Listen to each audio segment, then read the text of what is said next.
Day 1. What is a website? Today you will learn 3 fundamental technologies of any website. After these 5 minutes you will have a solid foundation to understand everything else.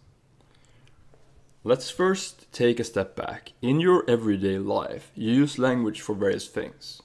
If you go to a restaurant, you say to the waiter, "I would like to have a burger," and the waiter gives you a burger. In this case, the language is something you use to instruct someone else to do something. This is the exact same thing with programming. Programmers write instructions, not for waiters, but for computers. The nice thing is that programming languages and regular languages are similar in many ways. In order for you to get that burger, the waiter and you needs to speak the same language. A computer has to understand the particular programming language that the programmer writes in. The computer and the programmer need to speak the same language. Another similarity is that different languages are good at different things. For instance, native people of Sweden, where I live, have 200 different words for snow. How many different words of snow do you have in your language? 1, 2, or maybe 3, right?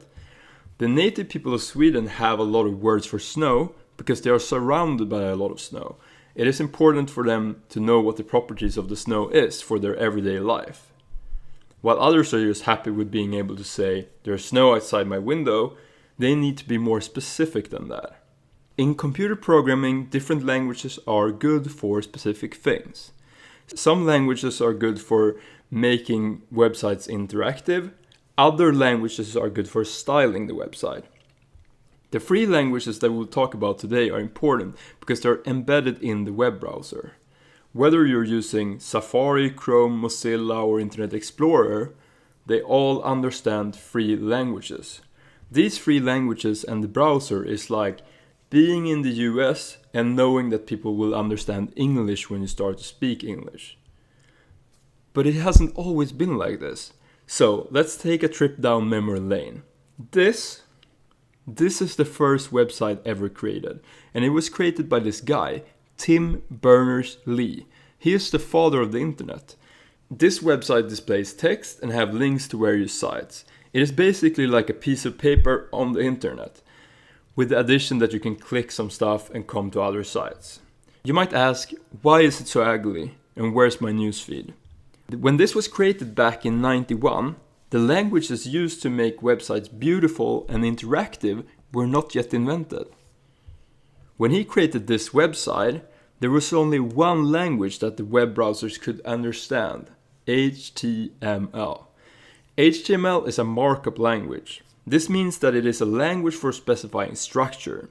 Things like, this should be a heading, this should be bold, this should be just plain text. A markup language is basically like Microsoft Word, but without the possibility of coloring, changing font, and do other like big styling changes. 4 years after Tim Berners-Lee created this website, a new programming language was created. That language was supposed to give new functionality to websites. The language is called JavaScript, and it gives developers the possibility to make things that are interactive. This site, a counter that increases when I click it, wouldn't have been possible without something like JavaScript. If JavaScript wouldn't exist, the web would just have been a collection of static pages of text. No cat videos, no apps where you can order burgers. Just so sad. Now the final language. What are you missing from the previous 2 examples? Well, to put it nicely, they could have been more beautiful. But beautiful wasn't invented until 96. In 96, CSS was created. In short, CSS makes stylings of websites easy. Things like adding color, changing font type, etc., etc. So this is the evolution of websites in 3 essential parts. HTML was created to give structure to websites, JavaScript to make interactivity possible, and CSS made styling possible.